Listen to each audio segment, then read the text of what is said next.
खुलुमबाय जेन बर' निउस चेनेलाव नोंथांमोनखौ गासैखौबो बरायबाय। नोंथांमोना भिडिअखौ फारियै जोबजासे नायलांदो। बर' हारिनि हारिमु बिथिङाव मोनसे गोजोनथाव खौरां। नबजित नार्जारिनि उनाव नेशनेल लेभेलनि मोसानाय रियेलिटि श'आव सायख'जादों बर'नि फिसा रंगिना बर'आ। 10 बोसोर बैसोनि उन्दै हिन्जावसा रंगिना बर'आ दायो इन्डियास डेन्स पावार मोसानाय रियेलिटि श'नि मेगा अडिशनाव सायख'जाबाय। तामुलपुर जिल्लानि पुब कुसुकाटा गामिनि बिफा समल बर' आरो बिमा रश्मि बर'नि आंगो फिसाजो रंगिना बर'आ। रंगिना बर'आ दायो मुम्बाइआव जानो गोनां इन्डियास डेन्स पावार मोसानाय रियेलिटि श'नि मेगा अडिशनाव बाहागो लानो साखाफारासै।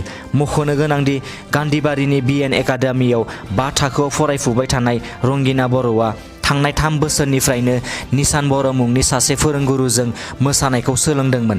बिनि उनाव गावनि नाजानाय आरो राफोद मोसानायजों दायो माहारियारि थाखोनि मोसानाय बादायलायनायाव जायगा आवग्रिनो हाबाय।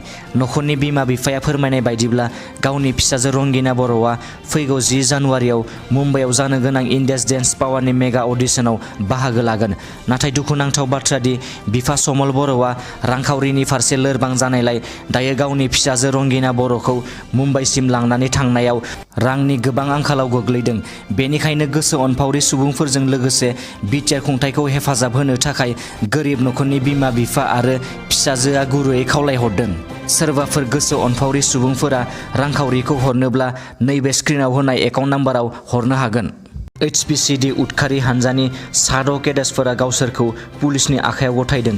मख'नो गोनांदि मार पिपल्स कनभेक्सन डेम'क्रेसिनि 6 केडेट्सफोरा गावसोरखौ पुलिसनि आखायाव गथायो काछार जिल्लानि सिङाव थानाय लक्ष्मीपुराव। HPCD उदखारिफोरा गावसोरजों लोगोसे 2 राइफल्स आरो 2 AK-47 लोगोसे 2 पिस्तल आरो 90 राउन्ड्सनि एमुनिशनफोर गथायदों।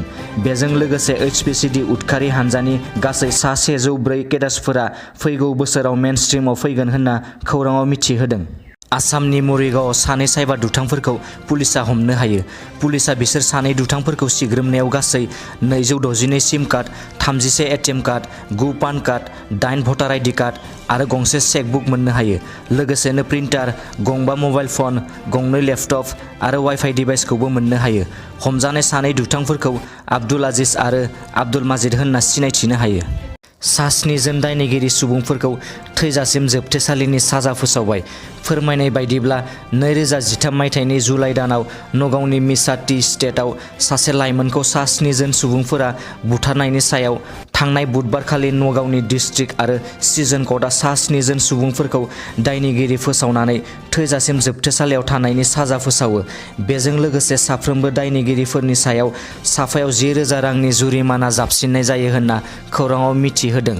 बुथारजानाय लाइमोननि मुंखौ जुगेश्वर टेलि होनना मिथिनो मोन्दों।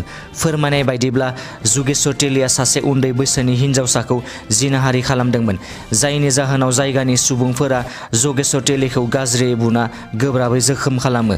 गोब्राबै जोखोम जानाय जुगेश्वर टेलिखौ नगावनि BP सिभिल हस्पिटालाव फाहामथाय होनाय जायो।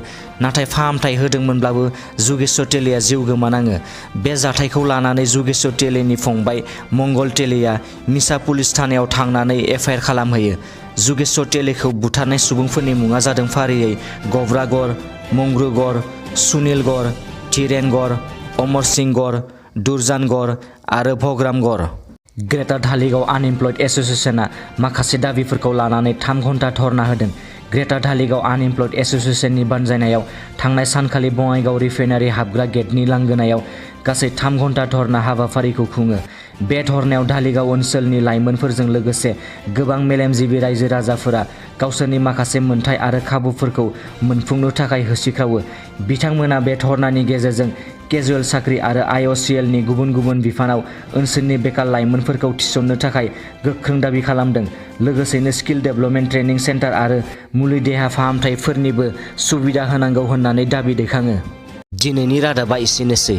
नोंथांमोना भिडिअखौ नायनानै मोजां मोनदोंबा अन्नानै चेनेलखौ साबस्क्राइब खालामनो दाबाव। लोगोसे लाइक, शेयार आरो कमेन्ट खालामहर, जाहाथे उनाव आं नोंसोरनिसिम गोदान निउसनि आपडेटफोर लाबोबाय थानो हायो। गोजोन्थों।